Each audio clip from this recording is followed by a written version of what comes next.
اعوذ باللہ من الشیطان اللعین الرجیم، بسم اللہ الرحمن الرحیم۔ مومنین تو فیال مدد، السلام علیکم۔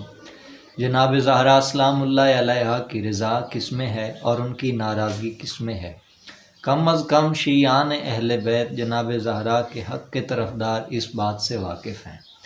جناب زہرا سلام اللہ علیہا جس پہ راضی ہیں اس پر خدا راضی، جس پہ بی بی غضبناک ہیں اس پہ خدا بھی غضبناک ہے۔ بی بی راضی ہوتی ہیں حسین کا غم منانے سے، حسین کے حق کا ساتھ دینے سے، اور بی بی ناراض ہوتی ہیں حسین کے قاتل یزید کا ساتھ دینے سے۔ جناب امیر مسلم علیہ السلام نے فرمایا تھا، مالی امیر الا الحسین، میرا کوئی امیر نہیں صرف حسین۔ اس سے مراد کیا تھا کہ جو یزید کا حامی ہوگا میں اس کی حمایت نہیں کروں گا۔ حسین علیہ السلام نے فرمایا کہ مجھ جیسا اس جیسے کی بیعت نہیں کر سکتا۔ تو تمام ہو گئی بات، ہم حسینیت کے ساتھ بیٹھنے والے ہیں، یزیدیت کے ساتھ نہیں۔ امام حسین علیہ السلام آخری وقت تک دعوت دیتے رہے، مگر انہوں نے دعوت حق قبول نہ کی کیونکہ وہ ہدایت کے لائق نہیں تھے۔ ذاکر نائک لعین نے یزید کو رضی اللہ کہا تھا، نعوذ باللہ من ذالک۔ انڈیا میں About the wall of Karbala, you said that Yazid, may Allah be pleased with him, اور وہ لعین ایسا چالاک ہے کہ اب لوگوں کو کہتا پھرتا ہے کہ مجھے اس مسئلے کو دہرانا نہیں۔ اب لوگ اتنے بے وقوف ہیں، یہ بھی نہیں سمجھتے کہ اس نے اپنا موقف تو نہیں بدلا ہے، تو اب بھی وہ یزیدی ہی، یزید لعین، وہ قاتل حسین، وہ مجرم زہرا، وہ مجرم رسالت مآب صلی اللہ علیہ وآلہ وسلم۔ رسول اللہ صلی اللہ علیہ وآلہ وسلم کو ہذیان کہنے والے وہ یزیدی کے ساتھ بیٹھیں سمجھ میں آتی ہے، لیکن جو حسین علیہ السلام کو صداقت پہ مانتا ہے شیعہ اہل بیت کہلاتا ہے، شیعہ حسین کہلاتا ہے۔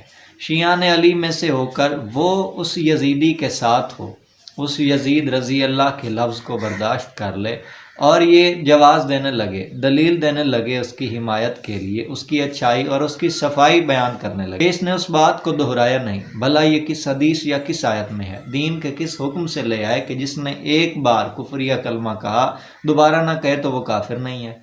جس نے کفر اختیار کر لیا اب وہ کافر ہی ہے، وہ مرتد ہی ہے جو انکار کر گیا رسالت کا، دین کا، قرآن کا، جس نے مذہب کو چھوڑ دیا، خدا کا انکار کر دیا۔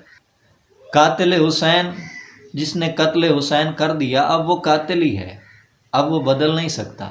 مولوی شہنشاہ اتنا بڑا خود کو نمائندہ کہتا ہے شیعہ کا، پاکستان میں اس کی ضلالتیں پہلے بھی موجود ہیں کہ اس نے کس قدر توہین اہل بیت، توہین عزا و بلا و عظمت سادات کی۔ اب اس کو دیکھ سکتے ہیں کہ یزید کے ساتھ بیٹھا ہے صرف تخت نشینی کے خیال سے، اور وہ یزید کو رضی اللہ کہنے والے کی حمایت کر رہا ہے، پاکستان میں اسے ویلکم کر رہا ہے۔ قال اللہ تبارک و تعالی فی کتابہ المجید، بسم اللہ الرحمن الرحیم، واعتصموا بحبل اللہ جمیعا ولا تفرقوا۔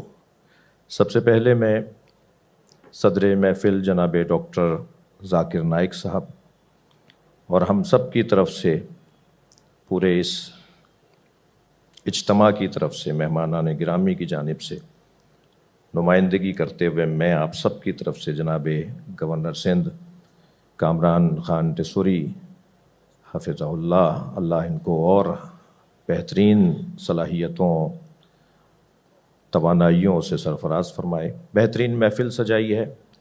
ہمیں اس وقت وہ جو کلمہ سوا ہے، جو مشترکہ کلمہ ہے، جو سب سے پہلے مظلومیت کا اور مستضعفوں کا مسئلہ ہے، مظلوموں کا مسئلہ ہے، اسے مد نظر رکھتے ہوئے ایک ہونے کی ضرورت ہے، متحد ہونے کی ضرورت ہے، پیار سے اور محبت سے ایک دوسرے کو سننے اور ایک دوسرے کو برداشت کرنے کی ضرورت ہے۔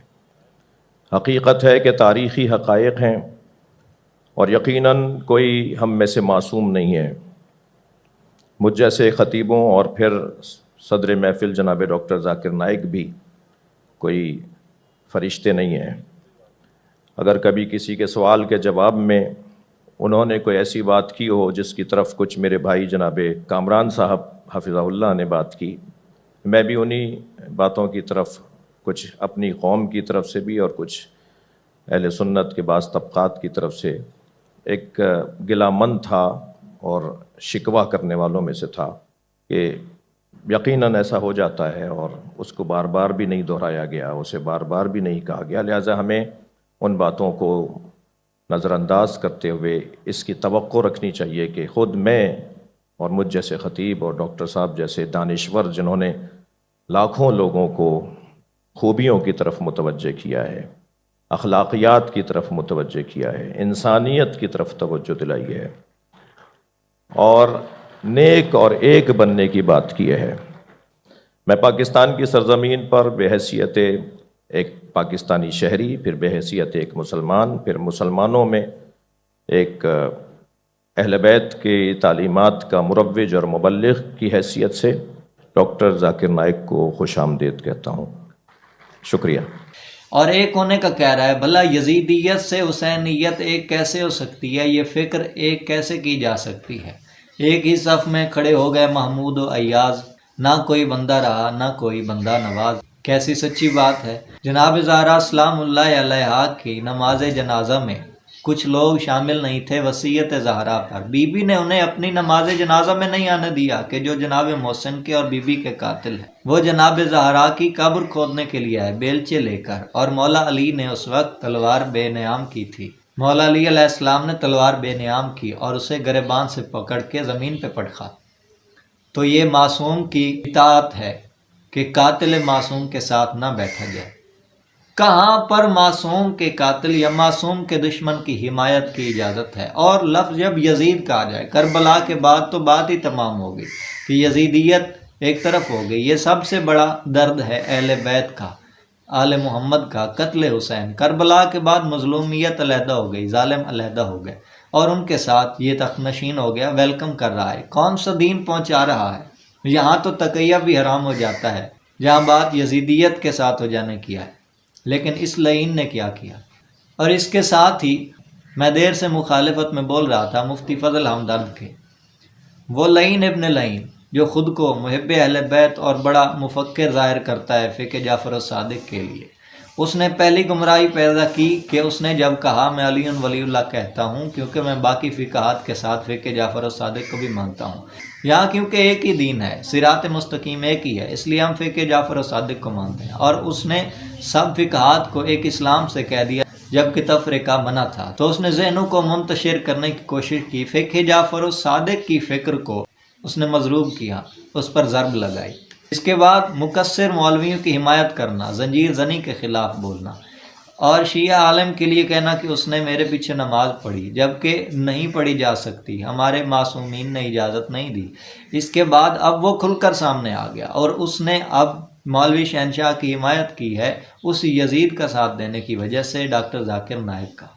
تو یہ مولا کا نظام ہے، حجت نے غیبت میں اس طرح نظام جو سنبھالا ہے، اولی الامر نے سب چہرے بے نقاب کر دیے اور سب کو ایک ہی صف میں لا کے کھڑا کر دیا، اور زمانے کو ان کا اصلی چہرہ دکھا دیا کہ یہ یزیدی ہیں، یہ حسینی نہیں ہیں۔ اس لیے معصوم نے فرمایا تھا کہ علماء کا ایک ایسا ٹولہ ہے جو ہمارے شیعوں کے لیے لشکر یزید سے بدتر ہے، اور وہ شیعوں کے لیے فرمایا تھا شیعہ کے علماء یہی ہیں یا جن کے پیچھے یہ چلتے ہیں۔ زیارت ناہیہ کو پڑھیے، زیارت ناہیہ میں معصوم علیہ السلام نے فرمایا ہے کہ مجھے حسین کے غم میں خون کے آنسو رونا ہے۔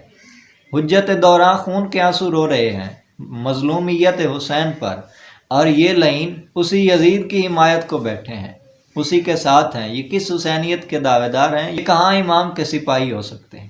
تو ان کو پہچانا جائے، ان پر لعنت ہی برستی ہے اور لعنت ہی کرنی چاہیے۔ اہل عزا کے لیے وقت ہے کہ ان کے بے نقاب چہرے پہچانیں اور ان کے ساتھ نہ ہوں، جناب زہرا کو ناراض نہ کریں۔ ولا، عزا اور عظمت سادات، ان تین چیزوں کو بنیادی طور پر یہ برا بھلا کہتے رہے ہیں، اور اب بھی آپ نہ سمجھیں تو آپ کے مقدر کی بات ہے۔ والسلام یا علی مدد۔